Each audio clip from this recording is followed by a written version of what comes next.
siang para pemirsa, seputar berita kembali hadir di hadapan Anda pada edisi Kamis 21 Januari 2021 yang akan membahas berita tentang dampak pandemi COVID-19 dan upaya penanganannya bersama saya, Fitria Wulandari. Pada awal tahun 2020, dunia sempat dihebohkan dan diguncangkan dengan munculnya sebuah virus yaitu virus COVID-19. Munculnya virus ini pasti sudah tidak asing lagi di masyarakat dunia. Negara Cina merupakan negara yang tercatat sebagai negara yang pertama kali melaporkan kasus COVID-19.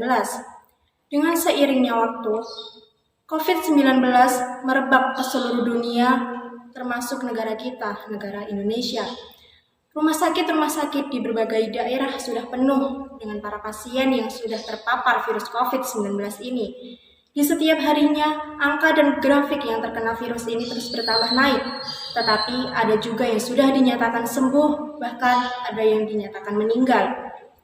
Virus COVID-19 ini tentunya menimbulkan banyak dampak. Lalu, apa saja dampak dari virus COVID-19 ini? Dampak dari virus COVID-19 ini yaitu 1. Dampak pada industri pariwisata dan perhotelan. Tingkat kunjungan wisatawan di berbagai tempat wisata dan hotel yang biasanya ramai dan penuh saat ini berubah drastis. Tempat wisata menjadi sepi pengunjung, bahkan pengelola harus menutup operasional layanannya. Hal tersebut dilakukan semata-mata untuk menghindari kerumunan.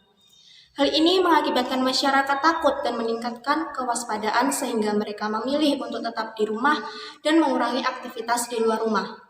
Akibatnya, masyarakat membatalkan rencana liburan dan pesanan hotel yang telah di-bookingnya. Bisnis agen transportasi, mereka masih membuka layanan perjalanan.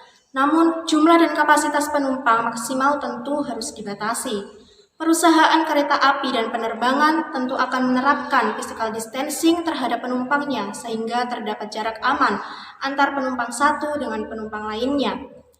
Yang kedua yaitu dampak pada pendidikan. Pandemi COVID-19 ini juga menjadi dampak pada pendidikan di Indonesia. Hal tersebut membuat pemerintah dan lembaga terkait menghadirkan alternatif proses pembelajaran yang dilakukan dengan jarak jauh atau online.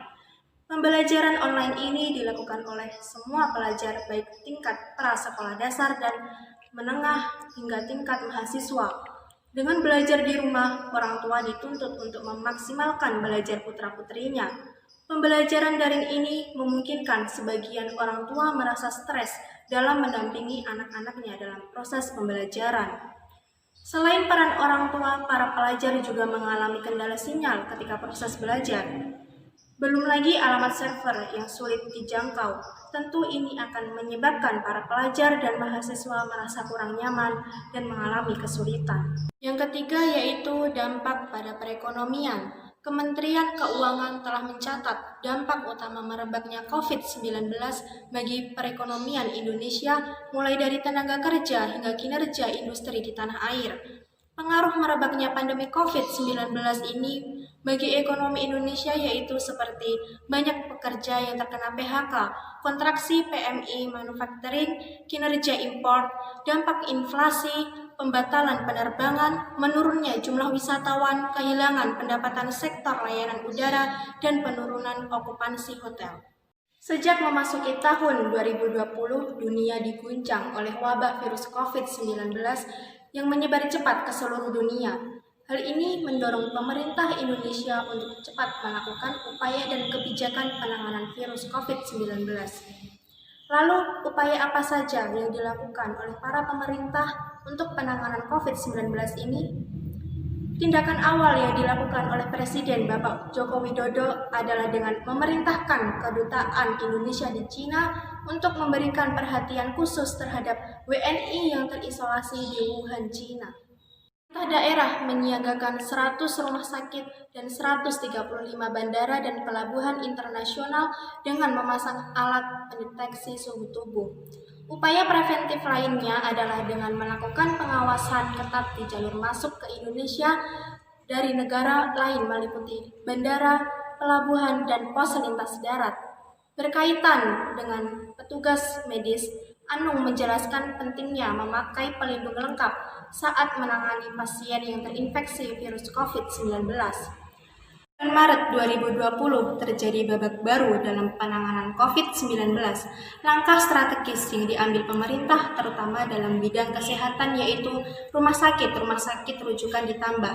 Pada bulan April 2020, Presiden Joko Widodo menetapkan PSBB atau yang disebut dengan pembatasan sosial berskala besar.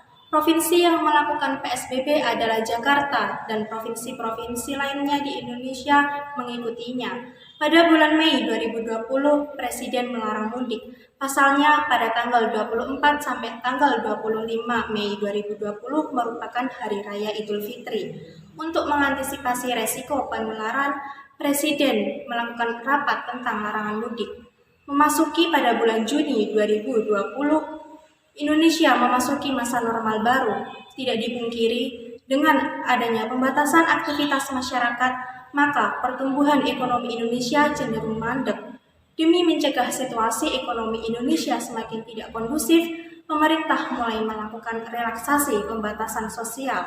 Tatanan normal baru yang sudah disiapkan oleh Kementerian Kesehatan ini agar disosialisasikan kepada masyarakat untuk menjaga jarak, memakai masker, mencuci tangan, serta dilarang berkerumunan. Pemirsa, berita tadi sekaligus menutup perjumpaan kita pada siang hari ini. Saya Fitria Wulandari, pamit undur diri dan sampai jumpa.